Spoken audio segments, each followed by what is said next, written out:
ជំរាបសួរលោកគ្រូអ្នកគ្រូដោយសារតែខ្ញុំទទួលបានសំណូមពរជាច្រើនពីលោកគ្រូអ្នកគ្រូដែលឆាតមកនៅក្នុង Telegram របស់ខ្ញុំដែលសួរពាក់ព័ន្ធជាមួយនឹង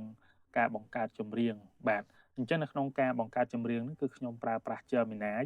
ក៏ប៉ុន្តែជាទូទៅខ្ញុំតែងតែប្រើគណនី Pro អញ្ចឹងប្រសិទ្ធភាពគឺអាចនឹងខ្ពស់ជាងលោកគ្រូអ្នកគ្រូដែលតែងតែប្រើប្រាស់គណនី Free បាទអញ្ចឹងខ្ញុំសូមឧទាហរណ៍មួយនេះគឺជាចម្រៀងដែលខ្ញុំបង្កើតដោយ Gemini បាទអញ្ចឹងខ្ញុំសូមបើកវាសិនហើយនៅក្នុងហ្នឹងលក្ខណៈពិសេសរបស់វាលោកគ្រូអ្នកគ្រូយើងអាចបើក Subtitle បានកំឡុងដែលយើងនេះហ្នឹងគឺនេះយើងចុចប៊ូតុង line នេះមកបើក Subtitle បាន Proton នៅត្រង់ Electron Atom Electron ធ្វើជុំវិញណៃយោ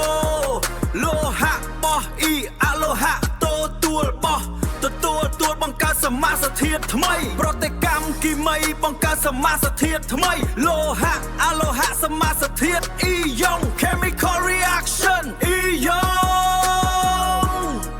ប្រតិកម្មគីមី បាទអញ្ចឹងលោកគ្រូអ្នកគ្រូនេះគឺជាបទចម្រៀងដែលខ្ញុំបង្កើតឡើងអញ្ចឹងតើយើងធ្វើមិនខ្លះដើម្បីយើងអាចបង្កើតបទចម្រៀងនឹងបានបាទអញ្ចឹងអ្វីដែលលោកគ្រូអ្នកគ្រូត្រូវដឹងថាតើចម្រៀងដែលលោកគ្រូអ្នកគ្រូចង់បង្កើតនឹងគឺជាចង្វាក់អីជាមុនសិនអាចជាបែប hip hop បែបអីគេចង្វាក់រាំវង់សារវ៉ាន់ឬក៏បែបខ្មែរបុរាណអីចឹងទៅបាទអញ្ចឹងលោកគ្រូអ្នកគ្រូប្រហែលជាបានឃើញខ្ញុំបង្កើតចម្រៀងជាច្រើនពាក់ព័ន្ធជាមួយនឹង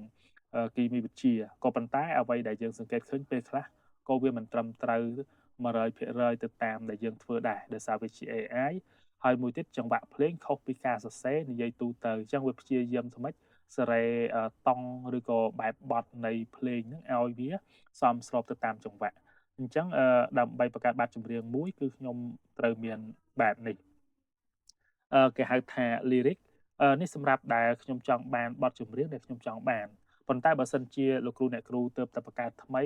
មិនចាំបាច់អង្គុយសរសេរ lyric នៃបទចម្រៀងហ្នឹងក៏បានដែរប៉ុន្តែនេះគឺជា lyric ដែលខ្ញុំទទួលបានពីការកែបន្ទាប់ពីខ្ញុំប្រើប្រាស់ AI ឲ្យវាជួយសម្រួលបទចម្រៀងមានថាខ្ញុំសរសេរតែខ្លឹមសាររបស់ខ្ញុំចូលហើយដូចជាអាតូមបង្កឡើងពីប្រូតុងនៅត្រង់អេឡិចត្រូងអីចឹងទៅយើងសរសេរប្រហែលមកចាំឲ្យវាកែចង្វាក់អញ្ចឹងចង្វាក់អីដែលយើងចង់បានអញ្ចឹងខ្ញុំសូមឧទាហរណ៍នេះគឺជា lyric នៃបទចម្រៀងមួយដែលខ្ញុំបង្កើតហើយបទដែលខ្ញុំកំពុងតែធ្វើគឺ electronic pop dance បាទអញ្ចឹងនៅក្នុងហ្នឹងគឺខ្ញុំគ្រាន់តែ copy អាហ្នឹងចូលទៅក្នុង Gemini ឲ្យវាផលិតជាបទចម្រៀងទៅរួចរាល់ហើយអញ្ចឹងខ្ញុំសូមបើក browser ថ្មីបាទអញ្ចឹងនៅក្នុងនេះគឺខ្ញុំប្រើប្រាស់គណនី free ដូចលោកគ្រូអ្នកគ្រូដែរហើយយើងមើលមិនបានដឹងថាគណនីយើងកំពុងតែគណនី free បាទលោកគ្រូអ្នកគ្រូគឺងាយស្រួលទេគឺវាឲ្យយើង upgrade នេះបាទទៅជា Google AI Plus បាទអញ្ចឹងនៅពេលដែលយើងចុចទៅយើងនឹងឃើញមាន plan របស់យើងជាច្រើនមកហើយបាទអញ្ចឹងលោកគ្រូអ្នកគ្រូចាប់អារម្មណ៍ទៅលើ plan ណាមួយគឺបាទប្រើប្រាស់ plan ហ្នឹងទៅហើយបច្ចុប្បន្នគឺខ្ញុំប្រើប្រាស់2បាទគឺអា2នេះប៉ុន្តែមិនណែនាំលោកគ្រូអ្នកគ្រូទេព្រោះអីការប្រើប្រាស់អាស្រ័យទៅលើតម្រូវការរបស់យើងទេបាទអញ្ចឹងខ្ញុំសូមចូលទៅកាន់ Gemini វិញសូមបិទអានេះចោលអញ្ចឹងដើម្បីបង្កើត music បានលោកគ្រូអ្នកគ្រូមាន2ជម្រើសបាទគឺទី1លោកគ្រូអ្នកគ្រូអាចពិនិត្យមើលទៅលើមុខងារដែលវាលោតឡើងស្រាច់តែម្ដងគឺមានពាក្យថា create music ប៉ុន្តែបើសិនជាគណនីលោកគ្រូអ្នកគ្រូអត់មានទេគឺយើងចុចកន្លែង tool នេះមកបាទអញ្ចឹងចុច tool ហ្នឹងទៅយើងនឹងឃើញមានមុខងារហ្នឹងហើយអញ្ចឹងចុចទៅលើ tool លោកគ្រូអ្នកគ្រូនឹងឃើញមានមុខងារជាច្រើននៅត្រង់ចំណុចហ្នឹងអញ្ចឹងលោកគ្រូអ្នកគ្រូបានដឹងគ្រប់គ្នាហើយមុខងារខាងលើនេះគឺបង្កើតរូបភាពបាទ create image អញ្ចឹងមុខងារនេះគឺថ្មីគឺបាទមុខងារ create music ហ្នឹងអញ្ចឹងលោកគ្រូអ្នកគ្រូចុចកន្លែង create music ហ្នឹងមកបាទអញ្ចឹងវានឹងបង្ហាញនៅគំរូខាងលើទាំងអស់នេះគឺជាគំរូបទភ្លេងដែលមានចុះលោកគ្រូអ្នកគ្រូអាចចាក់ស្ដាប់ទៅហើយស្រឡាញ់គំរូណាយើងចុចទៅលើគំរូហ្នឹង I drop gems like a lyrical architect El dembow sube el and all the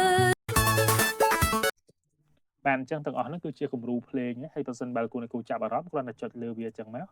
ហើយយើងដាក់ lyric បទចម្រៀងយើងចូលមកប៉ុន្តែបើសិនជាយើងអត់មានទេលោកគ្រូអ្នកគ្រូអាចសំណូមពរទៅកាន់វាឲ្យបង្កើតចម្រៀងសម្រាប់យើងតែម្ដងប៉ុន្តែការសំណូមពរនេះវាអត់ដូចនៅអ្វីដែលយើងចង់បានទេបាទអញ្ចឹងខ្ញុំសូមឧទាហរណ៍មួយករណីដែលខ្ញុំអត់មាន lyric el dembow sube el calor អូខេឥឡូវខ្ញុំសូមយកមួយនេះហើយខ្ញុំដាក់មកឥឡូវសំណូមពរឲ្យវាធ្វើអីគេសូមផលិតបទចម្រៀងអញ្ចឹងមកបទចម្រៀងមានចំណងជើងថា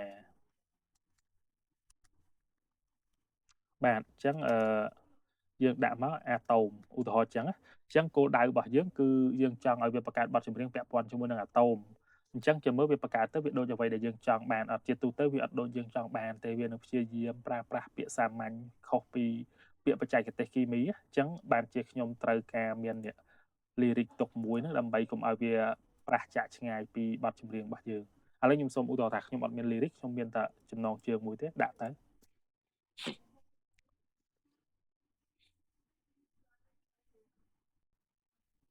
បាទលោកគ្រូអ្នកគ្រូឥឡូវរួចរាល់ហើយនេះវាបានផលិតបទចម្រៀងឲ្យយើងហើយចឹងពាក់ព័ន្ធជាមួយនឹងអាតូមជាមើលស្ដាប់មើលបាទ Oye mami, tú tienes algo que me jala,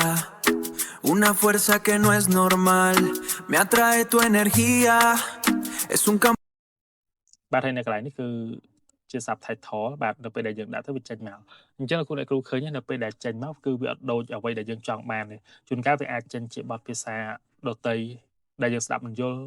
វាខុសពីចំណងជើងដែលយើងដាក់គឺយើងដាក់ជាភាសាខ្មែរទេអញ្ចឹងនៅកន្លែងហ្នឹងបើសិនបើលោកគ្រូអ្នកគ្រូចង់ឲ្យវាចេញជាភាសាខ្មែរយើងដាក់មកសូមផលិតបទចម្រៀង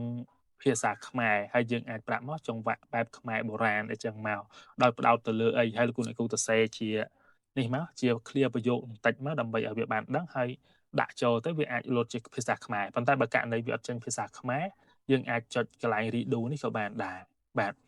អញ្ចឹងនៅកន្លែងហ្នឹងករណីដែលយើងអត់ lyric យើងអាចធ្វើបែបហ្នឹងប៉ុន្តែបើយើងមាន lyric ដូចខ្ញុំដាក់ចូលមកតែខ្ញុំសូមចូលថ្មីកុំឲ្យវាប៉ះពាល់ជាមួយចាស់ចុច create music បន្ទាប់មកទៀតខ្ញុំគ្រាន់តែ copy lyric lyric នេះគឺដោយបញ្ជាក់លោកគ្រូអ្នកគ្រូដំបូងមិញអញ្ចឹងគឺជាប្រភេទ electronic pop dance បាទដែលវារៀងកត្រាក់ហើយខ្ញុំស្ដាប់ទៅរៀងព្រោះគួរសមអញ្ចឹងខ្ញុំ copy អាហ្នឹងមកហើយនៅក្នុងនេះខ្ញុំអត់ត្រូវការណែនាំច្រើនដោយសារបានដាក់រួចរាល់អស់ហើយបាទអញ្ចឹងខ្ញុំដាក់ចូលមកហើយខ្ញុំចុចខ្ញុំសុំយក Pro តែម្ដងទៅព្រោះអីPro វាមានសមត្ថភាពខ្លាំងគូនគ្រូប៉ុន្តែមួយថ្ងៃយើងប្រើបានម្ដងឯងសម្រាប់គណនី free រើសយក Pro ហើយចុចបន្តអញ្ចឹងយើងរងចាំវាបន្តិចទៅបាទលោកគ្រូអ្នកគ្រូបើខ្ញុំសង្កេតមើលគណនី free នេះវាបង្កើតយូរប៉ុន្តែនៅពេលដែលយើងបង្កើតគណនី Pro គឺមួយផ្លែតបានតែម្ដងបាទពាក់ព័ន្ធជាមួយនឹងការផលិតនឹងហើយខ្ញុំក៏អត់ដឹងថាតើគណនី free វាផ្ដល់ឲ្យយើងបង្កើតបានប្រមាណបទទេប៉ុន្តែបើយើងមានគណនី Pro គឺយើងប្រើបានច្រើនបាទ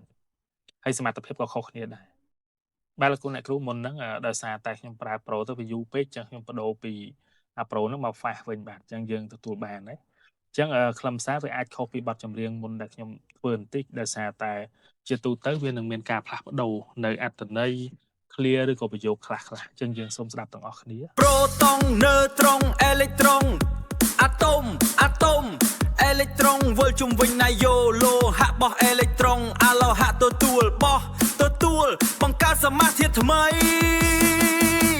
ប្រតិកម្មគីមីបង្កើតសមាធាតុថ្មីលោហៈអាឡូហៈសមាសធាតុ ion chemical reaction ion ប្រតិកម្មគីមី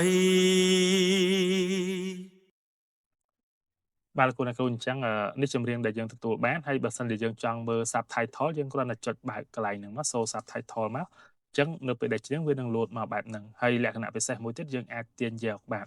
យើងអាចទាញយកនៅក្នុងពីរទម្រង់គឺទម្រង់ជាវីដេអូក៏បានជា audio ក៏បានដែរបាទអញ្ចឹងលោកគ្រូអ្នកគ្រូអាចសាកល្បងដោយខ្លួនឯងបានហើយសម្រាប់ lyric ខ្ញុំនឹងតម្លាក់ចូលនៅក្នុងហ្នឹងដើម្បីឲ្យលោកគ្រូអ្នកគ្រូអាចសាកល្បងបានអញ្ចឹងសូមបញ្ជាក់ម្ដងទៀតមានន័យថានៅក្នុងការផលិតជាបទចម្រៀងហ្នឹងលោកគ្រូអ្នកគ្រូអាចគ្រាន់តែដាក់ចំណងជើងទៅហើយជ្រើសរើសប្រភេទភ្លេងដែលយើងចង់បានហើយដាក់ទៅវានឹងផលិតឲ្យយើងហើយទី2គឺយើងមានគេហៅថា lyric ឬក៏នៅកន្លែងនេះវាដាក់ track បាទអញ្ចឹងប្រហែលជា track ហ្នឹងមានថាប្រភេទអក្សរខ្លឹមសារនៃចម្រៀងដាក់បញ្ចូលទៅក្នុងនឹងទៅដើម្បីឲ្យវាផលិតឲ្យយើងបានប៉ុន្តែដូចបញ្ជាក់ទៀតអញ្ចឹងគឺខ្លឹមសារឬក៏ clear ដែលវាចេញមកនឹងអាចនឹងប្រែប្រួលអាស្រ័យទៅលើគម្រោងដែលយើងកំពុងតែប្រើតើគម្រោងដែលយើងប្រើជាប្រភេទ free ឬក៏ pro ឬក៏ ultra អីចឹងជាដើមបាទអញ្ចឹងសូមអរគុណច្រើនលោកគ្រូអ្នកគ្រូដែលតាមដានទស្សនាវីដេអូរបស់ខ្ញុំពីដើមរហូតដល់ចប់ជម្រាបលា